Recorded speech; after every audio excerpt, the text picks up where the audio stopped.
नजर डालते हैं आज की सुर्खियों पर। शहर में सक्रिय चेन छीनताई गैंग का भांडाफोड़, 9 अपराधी कर्मी गिरफ्तार, 3 चेन, 2 बाइक, 5 मोबाइल व 1 स्कूटी जब्त। गैंग के अन्य सदस्यों की गिरफ्तारी के लिए छापामारी जारी। गिरफ्तार अपराधियों ने शहर व आदतपुर इलाके में छीनताई की कई घटनाओं को दिया है अंजाम। जेएससीए के पूर्व अध्यक्ष स्वर्गीय अमिताभ चौधरी को दी गई श्रद्धांजलि। जीआरडी स्पोर्ट्स कॉम्प्लेक्स में आयोजित की गई श्रद्धांजलि सभा। जेएससीए के अध्यक्ष संजय सहाय समेत पूर्व व वर्तमान क्रिकेटर पहुंचे श्रद्धांजलि सभा में। सभी ने श्री चौधरी के क्रिकेट में योगदान की सराहना की। निकट भविष्य में उनकी कमी को पूरा करना कठिन। शहर में कृष्ण जन्माष्टमी की धूम, कई जगहों पर मंदिर की भव्य सजावट की गई। सिद्धगोड़ा सूर्य मंदिर में भी की गई भव्य सजावट। भगवान कृष्ण के जन्म दिवस पर गीत संगीत व कई प्रतियोगिताओं का किया गया आयोजन। व्रत रखकर लोग कृष्ण का जन्म रात्रि 12 बजे की प्रतीक्षा में। कृष्ण जन्म के बाद लोग करेंगे पारण। बात करते हैं शहर के सक्रिय चेन छीनताई गैंग के उद्भेदन व अपराधियों की गिरफ्तारी की। जमशेदपुर पुलिस को एक बड़ी सफलता हाथ लगी है, जहां पुलिस ने चेन छीनताई करने वाले गिरोह का भांडाफोड़ किया है। गिरोह के कुल 9 सदस्यों को पुलिस ने धर दबोचा है। उनकी निशानदेही पर छीनताई किया गया चेन, मोबाइल फोन, स्कूटी व बाइक जब्त किए गए हैं। बताते चले कि शहर के विभिन्न थाना क्षेत्रों में चेन छिनताई की घटना इन दोनों आम बात हो गई है, जिससे आम लोगों के साथ साथ पुलिस भी काफी परेशान थी। मामले की गंभीरता को देखते हुए एसएसपी के डायरेक्शन में सिटी एसपी ने अपर एसपी के नेतृत्व में एक एसआईटी का गठन किया। इस टीम में शामिल पुलिस अधिकारियों ने चेन छिनताई गैंग के 9 अपराधियों को धर दबोचा। गिरफ्तार अपराधियों की निशानदेही पर पुलिस ने सोने की 3 चेन, 5 मोबाइल फोन, 2 बाइक और 1 स्कूटी जब्त किया है। एसएसपी प्रभात कुमार ने प्रेस वार्ता में इसकी जानकारी दी और बताया कि गैंग के पकड़े जाने से निश्चित रूप से अपराध में कमी आएगी। फिलहाल पुलिस ने गिरफ्तार अपराधियों को न्यायिक हिरासत में जेल भेज दिया है। शहर में कुछ दिनों से चेन छीनताई की घटना में वृद्धि हुई थी।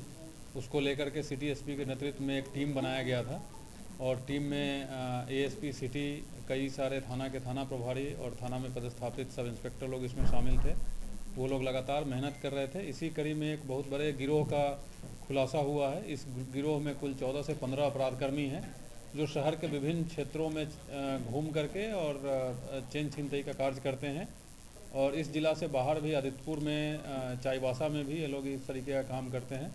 इस गिरोह से जुड़े हुए कुल 9 लोगों को अभी गिरफ्तार किया गया है। इनके पास से और इनके निशानदेही पे 3 चेन बरामद किया गया है। इन घटना में इस्तेमाल किया हुआ 3 मोटर बाइक, 2 मोटरसाइकिल और 1 स्कूटी को बरामद किया गया है। इनके द्वारा इस्तेमाल किए जा रहे लगभग 5 फ़ोन को बरामद किया गया है। और अभी तक के जांच में, अभी तक के पूछताछ में इनके द्वारा कुल 18 कांडों में अपनी संलिप्तता स्वीकार की गई है।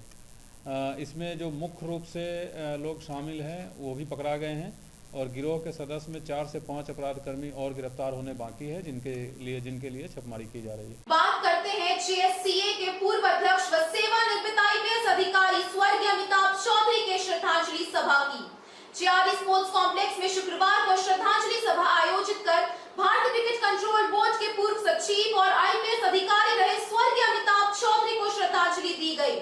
स्वर्गीय अमिताभ चौधरी के चित्र पर पुष्प अर्पित किए गए और उनकी आत्मा की शांति के लिए प्रार्थना की गई। बताते चले कि स्वर्गीय चौधरी की श्रद्धांजलि सभा में जेएससीए के वर्तमान अध्यक्ष संजय सहाय के अलावा पूर्व वर्तमान राष्ट्रीय व अंतर्राष्ट्रीय क्रिकेटर सौरभ तिवारी, ईशान जग्गी, स्वर्गीय अमिताभ चौधरी की बहन समेत जेएससीए के कई पदाधिकारी और सदस्यगण उपस्थित थे।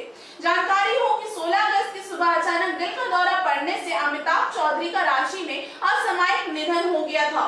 उनकी श्रद्धांजलि सभा में पहुंचे क्रिकेटर ईशान जग्गी ने क्रिकेट में उनके बहुमूल्य योगदान की सराहना की और कहा कि उनके योगदान को कभी भुलाया नहीं जा सकता। उन्होंने अपने जीवन में श्री चौधरी की उपयोगिता और उनके सहयोग की भी तारीफ की।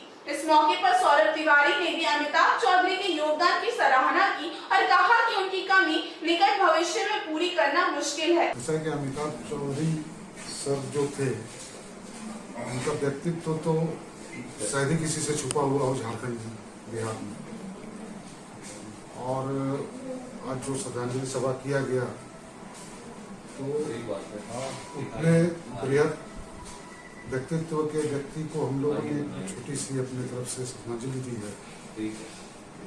जिस तरह के वो थे उसी तरह से हम लोगों ने प्रयास किया कि समय से शुरू करें, क्योंकि सर का जो भी काम होता था टाइम को बड़ा मेंटेन करते थे। अगर 10 बजे किसी चीज़ के लिए बोले हैं तो सर 9:55 में आ जाते थे और चाहते थे कि 10 बजे ये काम शुरू हो जाए, ये मीटिंग शुरू हो जाए। तो आगे भी हम लोग प्रयास करेंगे कि उसी तरह से उनका जो दिखाया हुआ रास्ता है उस पर चलें, और अगर हम लोग सब लोग एक साथ मिल के चलेंगे तो कोई कारण नहीं है कि उनका जो ड्रीम था वहाँ तक हम लोग नहीं पहुँच पाए। प्लानिंग तो बहुत तरह की चीज़ होती है और जब तक व्यक्ति रहता है तब तक काम तो पूरा होता नहीं है, चाहे आप व्यक्तिगत रूप से देखिए या संस्था का देखिए, तो ख़त्म होता नहीं है। लेकिन अभी जो सबसे बड़ा चैलेंज है हम लोग के सामने है, बोकारो में जो हमारा एक स्टेडियम आना है उसका निर्माण, और सर का एक था कि जो भी चीज़ होगा, वो भी स्टेडियम बनेगा, वो एक स्टैंडर्ड का होगा, उसमें किसी भी तरह का कोई कंप्रोमाइज नहीं होगा। 6 महीना डिले हो, फंड कहीं से भी आए, लेकिन जो बेस्ट है वो काम करना। ऑब्वियसली हम लोग के लिए तो स्पेसिफिकली अगर हम अपना बताएं और भी जो भी मेरे साथ के खेले हुए हैं, सौरभ है और भी जितने जन हैं, हम लोग के लिए तो सर गार्जियन ही थे, क्योंकि जब हमने क्रिकेट स्टार्ट किया था तब से वो यहाँ पे प्रेसिडेंट बोल लीजिए या हम लोग के गार्जियन बोल लीजिए, उस वजह से शुरू से रहे। तो पूरा जो मेरा तो पूरा करियर ही खैर मतलब जो भी रिवॉल्व हुआ, जो भी शेप अप हुआ, हम लोग अच्छा परफॉर्मेंस करते थे तो सर थे जो हम लोग आगे पुश करते थे। और मेहनत करने से झारखंड का नाम चेंज हुआ है, स्टेडियम बना, क्रिकेट के लिए बहुत कुछ ऐसा चीज़ें की हैं जो कि शायद हम लोग अपने जूनियर लेवल पे मिलना मुश्किल था, उन्होंने वो चीज़ें प्रोवाइड की हम लोग को। तो काफ़ी बड़ा लॉस है, तो ऑब्वियसली वो तो गैप फिल हो नहीं सकता। उनका जो ऑरा था, उनके जो कमिटमेंट था क्रिकेट के प्रति, तो वो तो काफ़ी बड़ा लॉस है हम लोग के लिए। नहीं है टू बी ऑनेस्ट, जब मेरे को याद है जब फर्स्ट टाइम मैं अंडर 19 जोन का कैप्टन बना था, तो सर ने एक्चुअली अपने से मेरे को फ़ोन करके कॉन्ग्रेचुलेट किया। और वो एक ऐसी चीज़ थी कि हम लोग को उससे पहले कोई मतलब ऐसा हैबिट नहीं थी या पता भी नहीं था कि प्रेसिडेंट से भी आप बात कर सकते हैं या इतना इजीली आप रीचेबल हैं। तो जब मैं कैप्टन बना तो उन्होंने मेरे को फ़ोन किया, मुझे बधाई दी और मतलब दिया कि आप अच्छा करो, हम लोग हैं आपके लिए। तो एक होता ना, हिम्मत बढ़ता है कि ठीक है कोई आपके लिए पीछे खड़ा है कि अगर आप अच्छा करेंगे तो वो आपके साथ है, आपके मदद करने के लिए, आपको पुश करने के लिए। तो उनसे बड़ा तो बोले तो हम लोग के लिए तो काइंड ऑफ गार्जियन ही है। सर के बारे में अगर आप लिखेंगे तो मुझे लगता है पूरा आसमान कम पड़ेगा।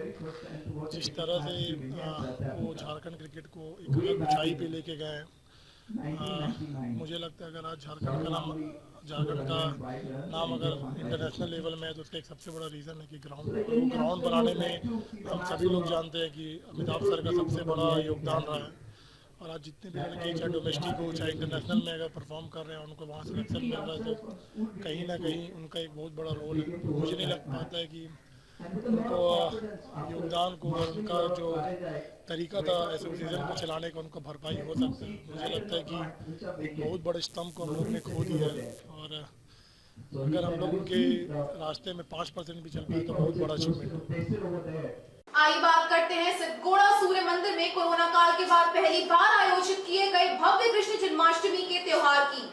जमशेदपुर में कृष्ण जन्माष्टमी के मौके पर सूर्य मंदिर कमेटी की ओर से हर वर्ष की भांति इस वर्ष भी भव्य जन्माष्टमी महोत्सव कार्यक्रम का आयोजन किया गया, जहां इस मौके पर जन्माष्टमी के खास मटकी फोड़ प्रतियोगिता का आयोजन किया गया। बताते चले कि मंदिर परिसर में इस एकल मटकी फोड़ प्रतियोगिता का आयोजन हुआ, जहां महिला व पुरुष प्रतिभागी शामिल हुए। विजेताओं को नगद पुरस्कार से सम्मानित भी किया गया। आयोजन समिति के अध्यक्ष रघुवर दास ने इस मौके पर झारखंड वासियों के साथ साथ शहर के लोगों को बधाइयां व शुभकामनाएं दी हैं। कोरोना काल के 2 वर्षों के बाद ये आयोजन किया गया है। काफी उत्साह के साथ कृष्ण जन्माष्टमी महोत्सव का आयोजन मंदिर कमेटी कर रही है, जहां मटकी फोड़, कृष्ण सजाओ प्रतियोगिता, नृत्य जैसे कई प्रतियोगिताओं का आयोजन किया जा रहा है। जमशेदपुर सहित सभी झारखंड वासियों को हार्दिक शुभकामनाएं। ये जो पर्व त्योहार है ये हमारी संस्कृति के स्तंभ है, और सूर्य धाम में सूर्य मंदिर कमेटी के द्वारा प्रत्येक वर्ष इस तरह के कार्यक्रम आयोजित किए जाते हैं। ताकि हमारी भारतीय संस्कृति और परंपरा हमारे आने वाली पीढ़ी को हम सौंपें। विगत 2 वर्षों से कोरोना काल के कारण ये कार्यक्रम संपन्न नहीं होते। इस बार बड़े धूमधाम से सूर्यधाम में आप देख रहे हैं कि वर्षों से ही ये कार्यक्रम आयोजित है और आज मटकी फोड़ो कार्यक्रम जो प्राचीन काल से सदियों चली आ रही है, इस तरह के कार्यक्रम आयोजित कर हमारी जो वर्तमान पीढ़ी है और आने वाली पीढ़ी को जो भारतीय संस्कृति है, जो भारत का अध्यात्म है, उसी भारत के अध्यात्म के कारण आज विश्व में भारत की पहचान है। जो आध्यात्मिक शक्ति मिले भगवान कृष्ण के जन्मदिन के अवसर पर और समस्त झारखंड सुखी संपन्न हो, ये कामना करते हुए आज सब हर्षोल्लास के साथ आप देख रहे हैं, चाहे बच्चे हो, चाहे महिलाएं हो, लड़कियां हो, लड़के हो, सब आज उत्साह और उल्लास इस कार्यक्रम में उपस्थित होकर उत्साह बढ़ा रहे हैं। ये पर्व त्यौहार जो होते हैं ये सामाजिक जीवन और व्यक्ति के जीवन में उत्सव का बहुत महत्व है, जो आज प्रदर्शित इस सूर्यधाम में हो रही है। आइए बात करते हैं अक्टूबर के पहले सप्ताह से शुरू होने जा रहे Indian super league football match की।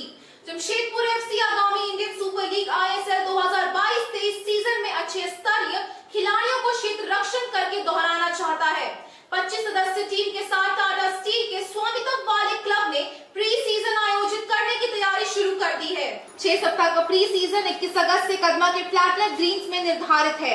ISL अक्टूबर के पहले सप्ताह में शुरू होगा और JRD टाटा स्पोर्ट्स कॉम्प्लेक्स कृत्रिम रोशनी के तहत 10 मैचों की मेजबानी करेगा। जमशेदपुर एफसी के CEO मुकुल चौधरी ने कहा, हमारे खिलाड़ियों की तैयारी अच्छी है और वे स्तरीय भी हैं। टीम की ताकत भी अच्छी है। हमने पिछले सीजन में बहुत अच्छा प्रदर्शन किया था और आगामी ISL में फॉर्म को जारी रखना चाहेंगे। उन्होंने कहा कि मुख्य कोच एडी बूथरॉयड के परामर्श से एक मजबूत टीम तैयार की है। टीम को अंतिम रूप देने से पहले मुख्य कोच ने विदेशियों सहित खिलाड़ियों का अध्ययन किया है। चौधरी ने कहा, हम ISL में अपने प्रदर्शन को लेकर काफी सकारात्मक हैं। जमशेदपुर पहले सीजन में शानदार ISL ट्रॉफी से चूक गया था, लेकिन फिर भी लीग विनर्स शील्ड को जीत लिया था। 21 तारीख से प्री सीजन बाकायदा शुरू हो जाएगा, जो कि 6 हफ्ते के लिए होगा।